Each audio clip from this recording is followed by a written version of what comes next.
Pour mon trading de CFD, je veux une plateforme différente. Des graphiques personnalisables, une exécution rapide, des spreads serrés, avec un acteur reconnu présent en France. Trader différemment avec CMC Markets.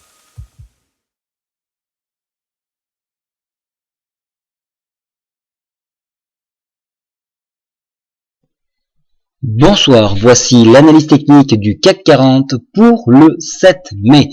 Alors aujourd'hui, beaucoup d'avancées sur le plan grec, puisque donc il y a eu une réunion mercredi avec le Premier ministre grec, donc Tsipras, qui s'est entretenu avec François Hollande, le président de la Commission européenne, donc c'est Juncker, Jean-Claude Juncker.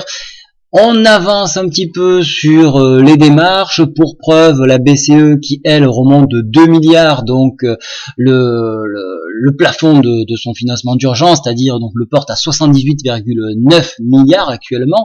Donc ça c'est un pas, mais il faut retenir la date du 11 mai où il y aura donc le rendez-vous à Bruxelles, et à savoir si on va réellement avoir des avancées. Donc c'est ce jour-là qu'il faudra compter les points. Alors maintenant, on va aller sur le graphique du CAC 40. Vous avez vu que j'ai déplacé une exponentielle, donc celle-ci c'est la 70. Alors principalement, je me sers de l'exponentielle 70 pour le silver, donc, mais exceptionnellement ici, je l'ai utilisé sur le CAC pour uniquement voir le rebond technique en cours sur cette moyenne mobile exponentielle, n'oublions pas. Donc c'est à noter. N'oubliez pas, lorsque vous travaillez un indice, n'hésitez pas à rajouter, à déplacer les moyennes mobiles de façon à avoir des pertinences qui pourraient apparaître alors que probablement des fois vous ne les avez pas. Donc ici actuellement, donc cette EMM 70 en train d'être travaillée, si elle venait à être enfoncée à ce moment-là, on devrait toucher les 4890, creux en pince ici, que je vous ai matérialisé sur enfoncement. On irait chercher le bas de cette fourchette d'Andrews qui se trouve elle à 4875 points. Vous avez vu que j'ai remonté le PTI, actuellement il est à 4711, vous voyez, il commence à devenir intéressant, donc je le mets à jour régulièrement, de façon à voir un petit peu les gros supports qui peuvent être travaillés d'ici quelques semaines. Alors bien évidemment, une avancée sur le plan grec, peu importe quelle direction elle va être, on pourrait aller chercher, pourquoi pas, ce PTI. Voilà pourquoi je vous le rappelle, donc il a une grosse importance ce PTI, notez-le bien.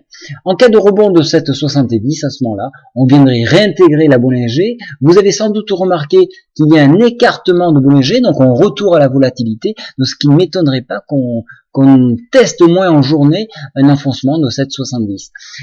En cas donc de rebond, donc 5011 ici, le support que nous avons testé et qui a été travaillé longuement, avec un retour probable sur MM7 ici, qui se trouvera approximativement à 5030 points. Alors globalement, vous l'avez vu, on est dans une configuration baissière, mais attention. Et là, c'est plus marqué que hier. Vous voyez, le stochastique est bien en zone de survente cette fois-ci, alors qu'il rentrait à peine dans cette zone, mais vous voyez que ça commence un petit peu à s'écraser, et je me méfie toujours des écrasements sur les indicateurs.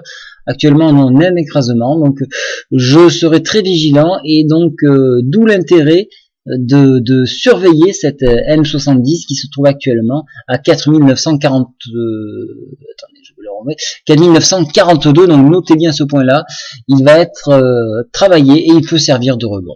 Voilà, donc surveillez ce point là. En cas de rebond, les points que je vous ai mentionnés, bien évidemment il y en a d'autres, je vous les donnerai, et sur enfoncement, cherchez les points sur support 4890 dans un premier temps. Je vous souhaite à tous une très bonne soirée. Au revoir.